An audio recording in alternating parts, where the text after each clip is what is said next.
Hello, this time on Sitrep. After Norway, the next stop for Russian forces is the UK. That's why it's key that we have a presence here. We hear firsthand from NATO patrols in the Arctic as open source intelligence suggests there's also a notable uptick in more covert military activity there.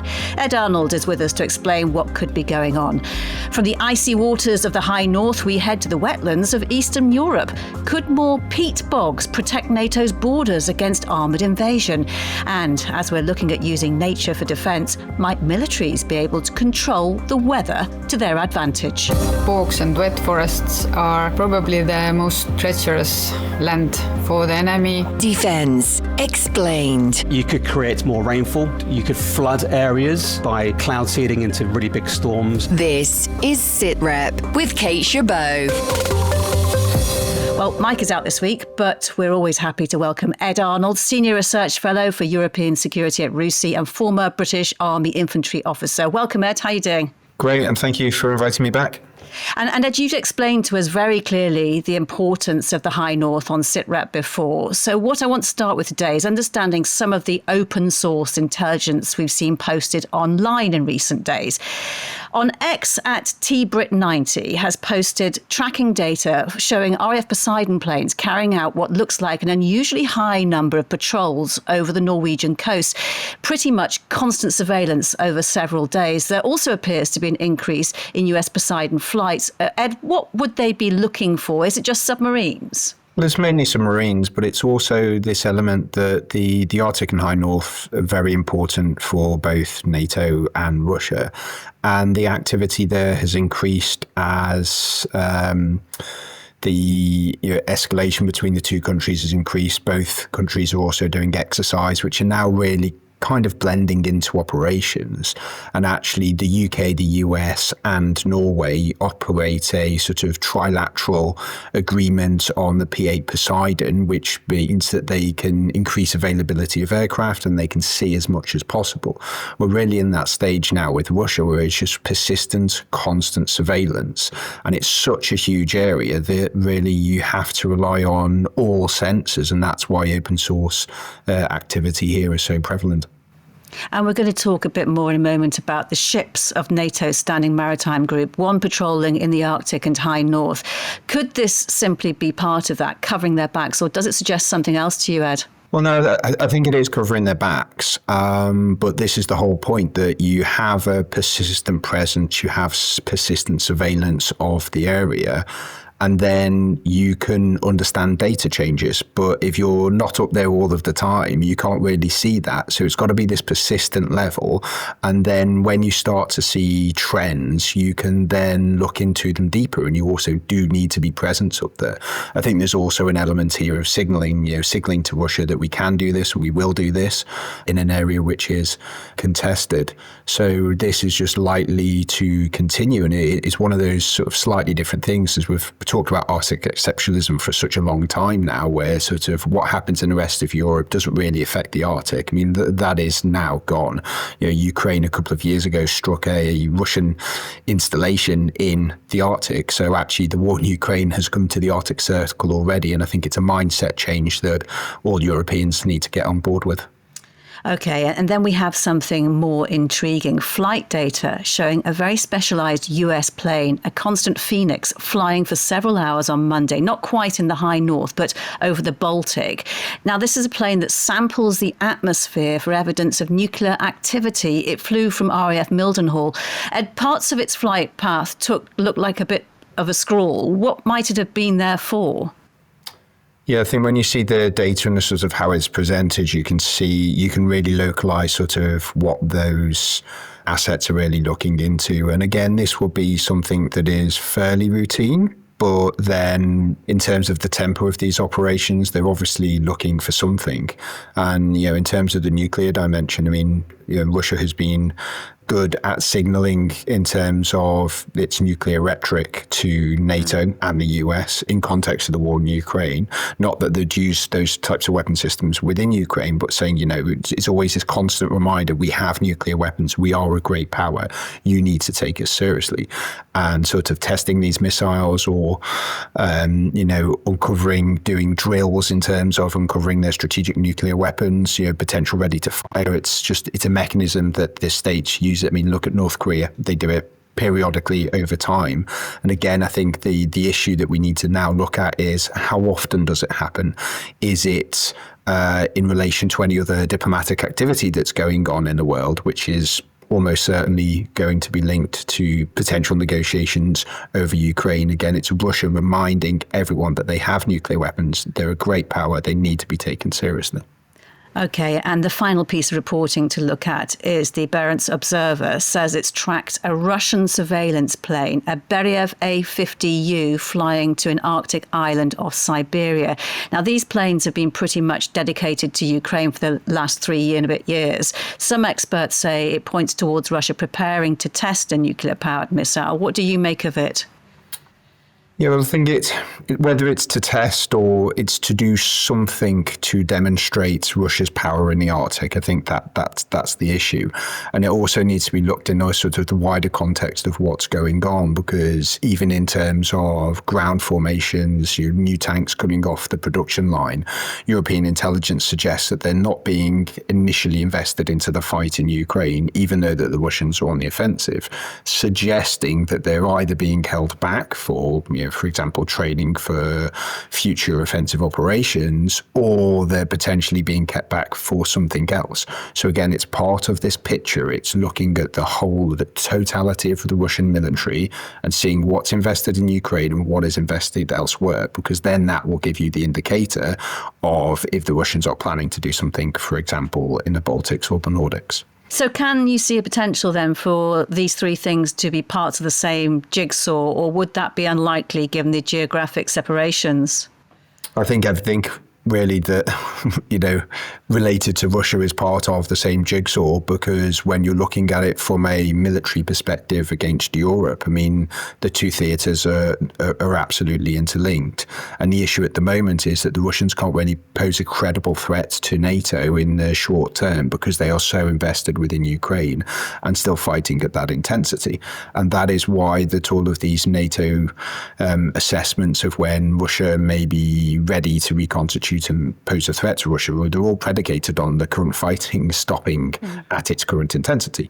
Therefore, in terms of Europe, the real risk is that if there is a ceasefire in Ukraine or something that moves to a negotiated settlement, that effectively starts the clock on where the Russians can then threaten Europe in another region. Right. Well, let's now get first-hand understanding of what NATO is currently doing at sea in the Arctic. BFBS Forces news reporter Sophie Kakoyanis is just back from several days with NATO's Standing Maritime Group 1, which is currently patrolling the furthest north it's been in decades. Hi, Sophie. How was it? What were they doing up there? Hi there. So Standing NATO Maritime Group 1 is one of 4 NATO naval task groups available 24/7. And what that means is whether it's reconnaissance, rescuing or warfare, these NATO vessels are ready to react to developments at sea in NATO waters. And as a result, they're providing deterrence and they're ensuring maritime security. And when you look at who's involved, the deployment involves all the NATO nations taking it in turns to be flagship of the group. So currently, the command of the group is from the Royal Netherlands Navy, and that's where we went to join. And the Chief of Staff is British from the Royal Navy. And we were on board their current flagship, which is the HNLMS de Ruyter. As the flagship, that's where the command staff live and work from. And they're responsible for protecting the fleet against both sea and air threats, including, of course, any enemy aircraft and missiles. And they've got an assortment of systems, and I'm sure you can imagine, depending on what threat they're facing. So their last resort is their goalkeeper, an extremely accurate weapon system. It can take out high-speed missiles, aircraft, drones. And another crucial component is their SMART-L extended long-range radar. So that's detecting and tracking multiple targets at the same time over hundreds of kilometres, a really evolved bit of kit, and not to mention as well their NATO NH-90 helicopter, which is just a great asset for submarine hunting, equipped with 360-degree radar and it can be loaded with torpedoes as well. But it's not just the Dutch, as we said, it's a group. So when we joined the group at the time, alongside the flagship, they were working with a German tanker and a Portuguese frigate. And on the flagship itself, although it was a Dutch ship, there are a mixture of NATO nationalities. So as we mentioned, the Chief of Staff was British, but the group is restricted by availability of NATO vessels to come and join them. So they are swapping throughout. And I was told, you may see 3 ships now, but if something happened, we would soon become around 12 ships. So this is the furthest north they've been in decades. Why have they pushed that far up now? Well, for many years, despite Russia controlling over half of the Arctic's coastline, so that's 24,000 kilometres, the Arctic was relatively a peaceful region and there was cooperation between Russia and the West. But as we've alluded to, Russia's full-scale invasion of Ukraine in 2022 has changed the security dynamics there. So Russia becoming more isolated from the West, pushing Finland and Sweden to join NATO, which now means 7 of the 8 Arctic nations are NATO members. And in retaliation, Russia's been building up its military presence in the name of defending its borders, but also using the Arctic as a testing ground for missile systems they would use in Ukraine. So I get a sense it's never been a question on whether this region is important, but more a case of other areas of the globe have needed more urgent attention, but the war in Ukraine has now thrust the Arctic back into the spotlight. Obviously, we're very much looking at what Russia is doing. You're talking about aggression, you're specifically talking about the situation in Ukraine. Obviously, we are concerned. We keep a lookout, they keep a lookout, but the interaction has been very professional. I think their numbers are down a bit. We used to see more activity. My guess is that all the stuff they're doing has them a bit stretched. If there was going to be attack from Russia, what would your estimation be it would look like? I don't think I'm going to answer that. I know that because obviously we've been having exercises and we've been planning, but I'm not going to let you look into my cards. Nice try, Sophie. Good on you. Ed, what's your best assessment of what a Russian attack in the Arctic might look like? What would they want to attack? Well, I think the issue, particularly from a UK point of view, that if Russians were going to attack the UK as part of a deliberate Kremlin policy to attack NATO, that attack has to come from the north due to geography. So it sort of shows why it's so important to the UK. But actually, I don't think necessarily a deliberate Kremlin attack will happen from the Arctic. I think it's far more likely to happen just through miscalculation due to the amount of ships and aircraft now transiting within the Arctic and the high north, and just the operational tempo on both sides is that great at the moment that is probably the greatest risk. And also you have 2 sets of forces that are manoeuvring. It's far less likely to happen in the Baltics through an accident because you have relatively static forces. So I think it's really important to watch the Arctic, that something might happen accidentally, and that will then require a policy response from NATO. And Sophie, you mentioned earlier ships having to come and go depending on their commitments. The question in many people's minds would be, why is the Royal Navy doing this when it's so heavily committed and to some minds struggling to cope with threats much closer to home? Yeah, it's a fair point. And although the UK is not an Arctic state, when you think of the geography of the UK in relation to Russia travelling towards the Atlantic, there are some stark realisations, as the Chief of Staff of Standing NATO Maritime Group 1 highlights. What we call the Greenland-Iceland-UK gap is basically the gateway for Russian forces to enter the Atlantic and for their submarine force as well to enter the Atlantic. After Norway, the next stop for Russian forces is the UK. So that's why it's key that we have a presence here, why we have the ability to operate here. What impact does NATO being here in the High North have on Russia, given the war they're fighting in Ukraine at the moment? Well, it just gives them a dilemma to think about of us operating next to them, which we have every right to do. And of course, it's in the backyard of one of our main NATO partners, Norway. Now they've done several exercises in the High North. The maritime group are heading to other parts of Europe for the rest of the year before another NATO country then takes over the commanding group in the new year.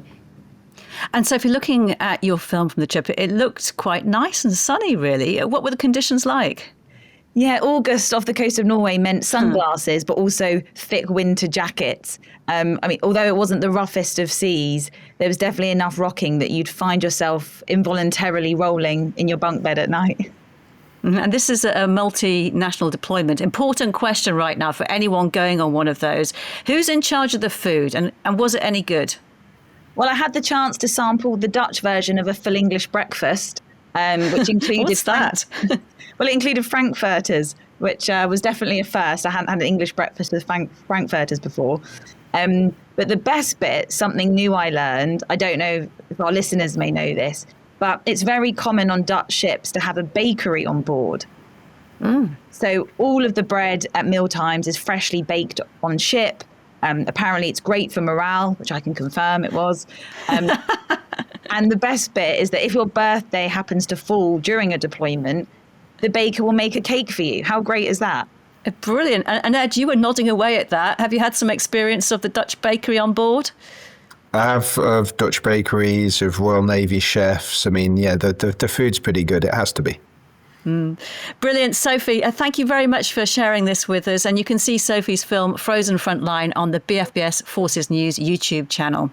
OK, Ed, let's move on from bakeries and talk about something you brought to our attention with a post on Blue Sky a couple of days ago. The idea that European countries having to draw up new environmental strategies could kill two birds with one stone by flooding drained wetlands to create peat-bogs.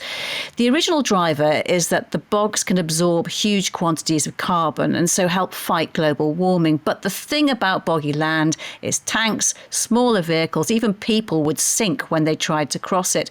Both Poland and Finland told Politico this week that they are actively looking at the defensive potential of restoring bogs. Ed, something a bit like this was done deliberately and very effectively at the start of the Ukraine war.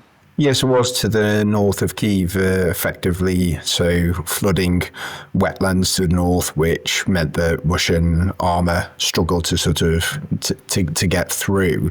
And it's something that a lot of militaries do. I mean, the Novikhovka Dam as well in June 2023, I mean, that caused an ecological disaster, but also what it did was it widened the Dnieper River to the south, so it prevented the Ukrainians from continuing the offensive from Kherson, again using a natural defensive barrier, which is the Dnieper River, that effectively comes all the way through the middle of Ukraine to their advantage. So this is something that militaries do. I think the distinction is that we're, with the defense of Kyiv, it was done very hastily. So in defense, there's sort of two types, in the military, there's two types of defense, hasty and deliberate. And what we're now talking in terms of Europe is doing this deliberately, doing it in such a way that it supports the NATO defensive regional plans. And let's take one potential example. Estonia already has nearly 10,000 bogs that are more than a hectare in size. We know that because this fact is proudly declared among the signs for visitors arriving from the ferry into Tallinn. I know this because our producer saw it and showed a photograph of it to me. How realistic is it for even more to be created in the right places so that they could double up as simple but very effective tank traps? Avelina Helm is Professor of Restoration Ecology at University of Tartu in Estonia and has also advised the country's government on this. Estonia has quite a long border with Russia, around 285 kilometers or so. A large part of it is a Lake Peipus, which is already a good natural defense border, but the rest of it is very different In the northeastern part, we have large areas of bogs and wetlands that have historically also been very important in protecting our country from our very long-term enemy from the east. And even during the Second World War, the bogs in this area were refugia, so to say, for the military personnel and for the local resistance to fight against the enemy. So now we are looking at the situation that a lot of bog areas, a lot of wetland areas, also wet forests have been drained over past, let's say, 100 years.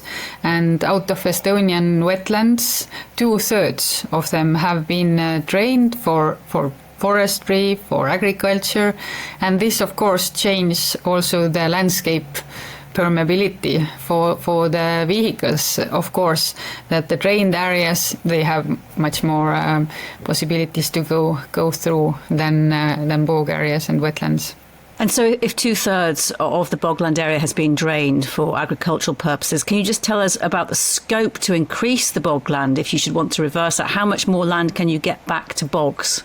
Yes, well, we have estimated here in Estonia that for the biodiversity reasons, we need to restore around 20,000 hectares of wetland areas. We have already, over past 10 years, restored the hydrological regime in around the same area, 20,000 hectares. Half is done, let's say.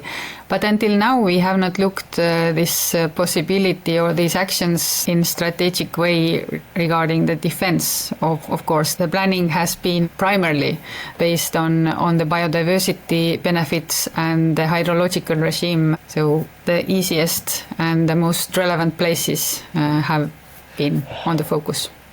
So how do you actually do it? And is it different if you're doing it for ecological reasons as opposed to defensive reasons? I would assume that it is a bit different, but not too much. In Estonia, we are in this relatively lucky situation that we also have quite a lot of drained bog areas that have not been taken into active agricultural use. So they have been drained, they are dry, but they are still bogs. They just don't function as wetlands and they are not wet. In these cases, we just need to make a hydrological model for the landscape and then very strategically close the ditches that drain the whole landscape or the whole bog system. This results in quite a quick accumulation and raise of water level in the wetland area, and it very, very quickly also makes the land quite wet. Of course, ecologically it takes then time to function, but hydrologically they already can be quite wet within a year. And where potential bogs have been drained and dried out, that's been done for a reason, as you mentioned earlier. What are the potential downsides of re-wetting them?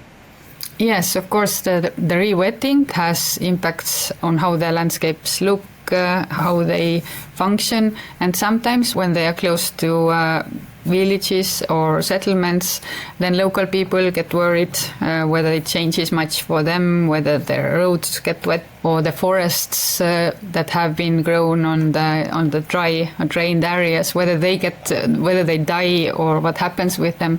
They need to be carefully planned and mitigated, all these worries as well. But we also have the luck here to have relatively low population density in the rural areas.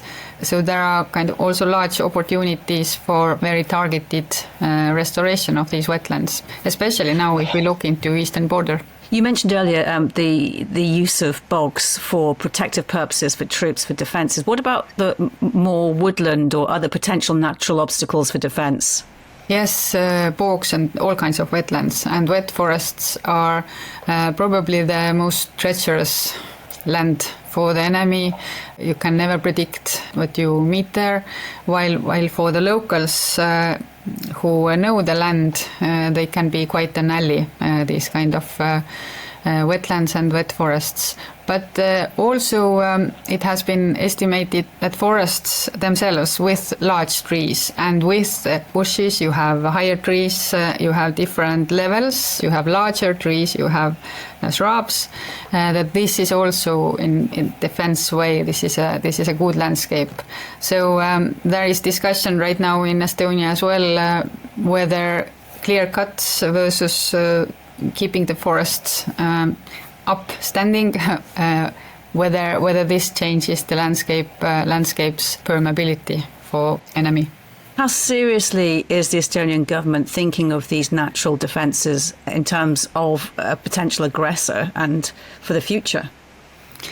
Regarding the existing natural defences and the landscapes, I believe they are very well mapped and the landscape is quite well assessed regarding how and where potential conflicts might arise and how the nature itself or the landscapes can contribute to this. But what has not been really done is assessment of the change of the landscape. To my knowledge, there is a discussion, at least in right now, between the ministries that are responsible for either landscape change, restoration of habitats, and the Defence Ministry. The Ministry of Climate is currently preparing national restoration plan, like all EU countries. And within this plan, it would be very wise already to foresee these kind of aspects and to work together. Professor Avelina Helm, it's been great speaking to you. Thank you very much. Thank you. Ed, from your infantry days, what would your options have been if you came up against a peat bog? Well, in terms of my infantry days as an officer, I think if you accidentally navigated your way into a peat bog, your soldiers would be pretty annoyed with you. Ground is difficult to maneuver on anyway, but I think looking back onto my infantry days, it was very, very different to what we see now, just because of persistent surveillance, primarily through drones of the battlefield. I mean, you can't hide on a battlefield. So previously I might have thought, well, actually, if I'm a dismounted ground combat call sign, I might try and get through that bog and I might sneak around and the enemy might not think I'm coming from that location. But actually now you can't really do that. And, bogs are not just there to slow enemy, get their boots wet, lose a couple of vehicles. They're used to channel forces. And this is where, back to my earlier point of sort of deliberate defense, what we can do now is look into that and say, well, actually, where do we want to? Because obviously if forces go up towards a bog, they slow down. And if they slow, they can be targeted. So this is all about being very selective and making sure that NATO also has the firepower and the surveillance to make the best use of it. And if we go back to Roman and Greek times, they would choose natural defensive features, including peat bogs, when deciding where to build settlements. So this has a long history, but are we all of a sudden having to relearn the lessons about just how effectively we can use nature for our defense? I don't think it's necessarily about relearning lessons. It's more the fact that we're relearning that we need to be prepared to stop a Russian advance into Europe, and we are looking at all of the available options. And, you're absolutely right. If you're looking at creating a deliberate defense of an area, you initially look at your natural terrain, high ground, hills, mountains, etc. And then you sort of build it up from there. And I mean, quite literally, when I was an intelligence officer in the MOD, part of my job that I did with the battle group engineer is you effectively put a big piece of plastic over a map and you just colour in the natural features. If you're doing that for sort of 45 minutes, you then very clearly get an understanding of that ground in front of you, where you need to put your troops, where you need to see, where you might need to put drones in, OPs, observation posts. And it is all about channeling the enemy so that they can be attacked, destroyed, killed.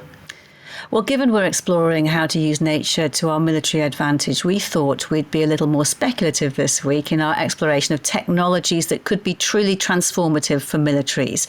The weather can make or break a military campaign in just a moment. So what if we could control the weather, at least to some extent. BBC weatherman Simon King, who's also served on global operations with the RAF, has been explaining all. There's a couple of very famous quotes, really. The first is from the Irving Kirk, who was an American meteorologist, and he said that the nation that first acquires control of the weather shall be the leading power in the world.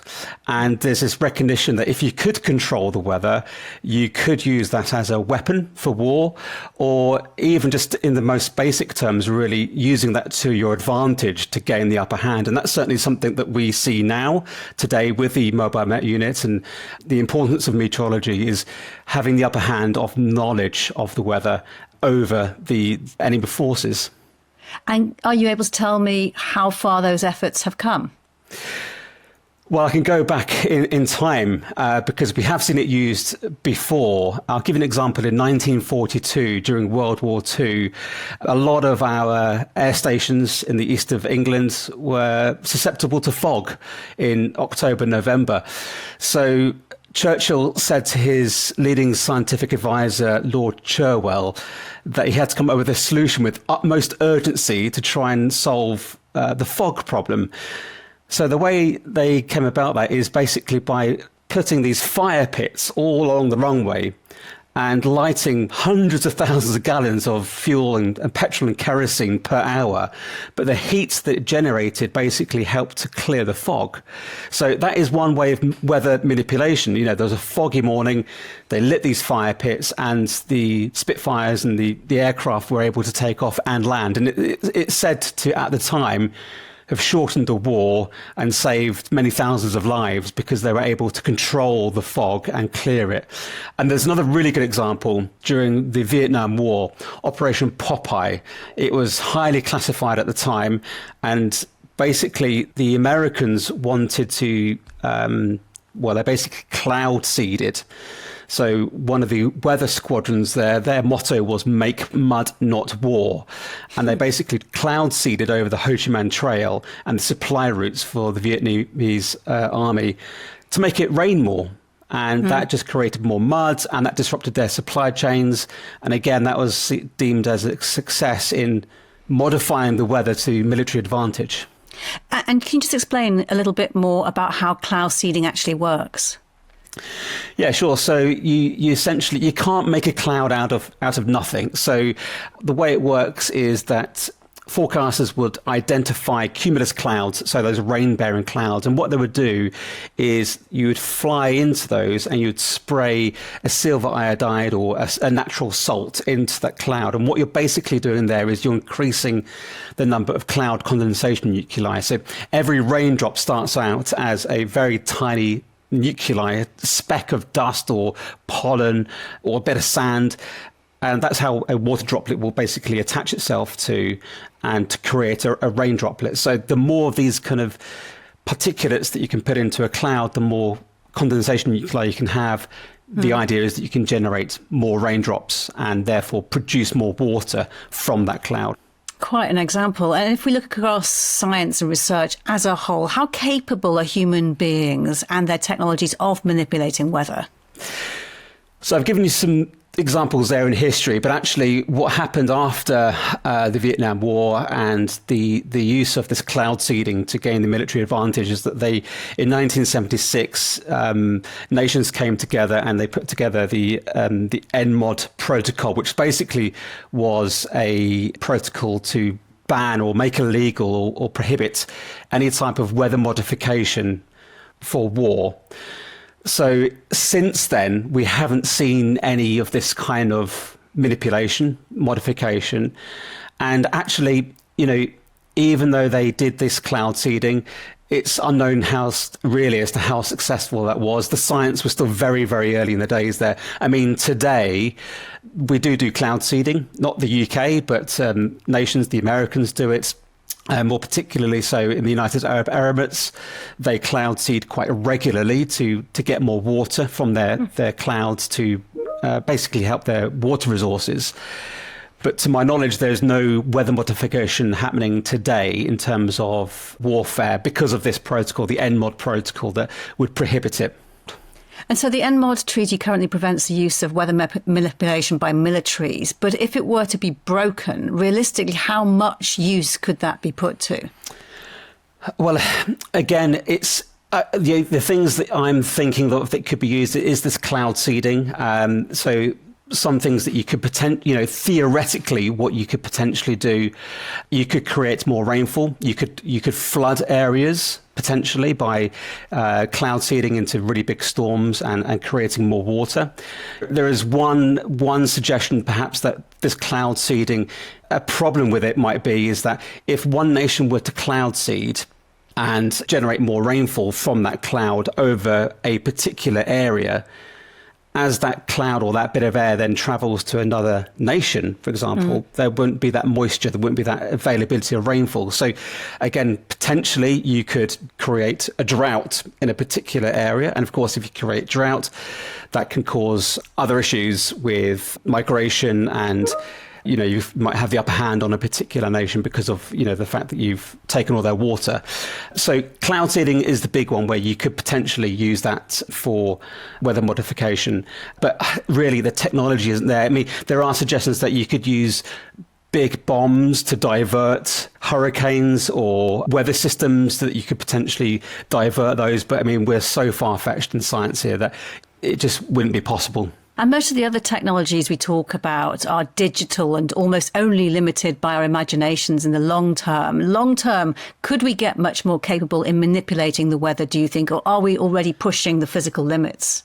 I think we are already pushing in terms of weather modification, as I said, there are nations that do the cloud seeding, but in terms of anything else, it's just not possible. Could potentially in the future, you could be in a situation where you could do more things. I really don't know. I really don't think there's the technology there to do much else with weather modification. So we have the NMOD treaty, as you've said. Are we likely, though, to see weather manipulation used effectively in war in the foreseeable future at all? I doubt it very much. The NMOD was brought in 1976, and since then, to my knowledge, of course, there may be covert operations and things that are going on that I've got no idea about, I can't comment on. But in terms of my own knowledge about that treaty has stood the test of time. And I think the problem is that the technology isn't there. I don't think people really could see any benefit of the weather modification at this stage in time. And that's not to say that in the future things could change. But I think that's, potentially, I think we are so far away from that it may not happen. And just a final thought, Simon, how much difference could increased computing power, things like quantum, provide for more useful weather forecasts? And could that be game changing? Yeah, well, of course, weather forecasting in itself is always changing. And we've recently seen a huge increase in computing power for weather forecasts. And certainly during my time in Iraq and Afghanistan, where we had very coarse, very low resolution weather forecast models, and putting a weather forecast together was very tricky. You did your very, very best, but you still got caught out with dust storms that just came out of nowhere. The wind would suddenly pick up, and then you'd have to call back assets from where they're being deployed to because of the weather was turning. So absolutely, in terms of the weather forecast, and in the future, getting that more accurate can only benefit, allied nations, even more so. So our weather forecasts becoming more accurate are undoubtedly going to help operational tempo. We know that already that having a very good weather forecast can maximize what we can do now, and that will just happen more so in the future, having much more detail, much more high resolution weather forecasts in conflicts around the world. Really interesting to talk to you, Simon King. Thanks so much. Thank you, Kate. So, Ed, the potential sounds pretty limited. From exercises to operations, the weather is always going to have the capacity to make or break you, though, isn't it? I guess the bigger hope is better forecasting technology. Know the weather, even if you can't change it. Yes, I think you're right. I agree with Simon. I think the difficulty is not necessarily the technology to do weather manipulation. It's actually integrating it into the planning system, especially now in modern war where you're trying to integrate so many other things, AI, etc. I mean, weather manipulation would really sort of require a lot of effort, which would probably be taken out of elsewhere. But yes, I think the forecasting element's really important. We see that even at the moment. I mean, yes, in Afghanistan, I think, it wasn't a case of what's the temperature going to be, because it could be hot and it's pretty much going to be every day. But, inclement weather such as sandstorms, which would then take down intelligence surveillance reconnaissance assets. It's the same now with cloud cover, all of that. So I think historically, where it's happened most was Group Captain James Stagg, it was his job to look at the weather data that was coming from Ireland and the Atlantic to work out the date for D-Day. And he did it exceptionally well, but there was a lot of weight on his shoulders. And there was a period just before the 6th of June, had they gone there, that it would have been very difficult. And actually around 10 days afterwards, there was a huge storm in the English Channel, and it took out a lot of the harbours that had been erected on D-Day. So kind of in terms of the weather and his job, in terms of D-Day, I mean, the success of that mission almost actually just counted on the weather data. And that's why in the military planning process that NATO uses, it's right front and centre. It's about the ground, it's about the weather, and that gives you your options when you choose to do operations. And also from a defensive position, it can also suggest when the enemy might be coming at you because it's favourable weather on their side as well. What about you, Ed, during your career? Have you ever been caught out by an inaccurate weather forecast while on operations? Not fully inaccurate, but there were a couple of surprises. I mean, mainly in Afghanistan, yes, sandstorms, because that's quite difficult. If you're out on the ground at that time and ISTAR can't support your patrol, you'd want to try and get back to base. But I mean, mainly it was just sort of rain, and more rain on training areas within the UK, which... yeah, you get used to, and it's good to train in that type of environment with bad weather, because then if you're on operations and it's decent weather, then it feels a lot easier. Ed, great to speak to you. Thank you for joining us today, and thanks to all of our guests. That is all for now. Professor Michael Clark will be back with me for another Sitrep next Thursday. In the meantime, don't forget you can watch Sophie's film On Patrol with NATO in the Arctic on the Forces News YouTube channel. For now, though, from me, Kate Gerbeau, thank you for joining us. Bye.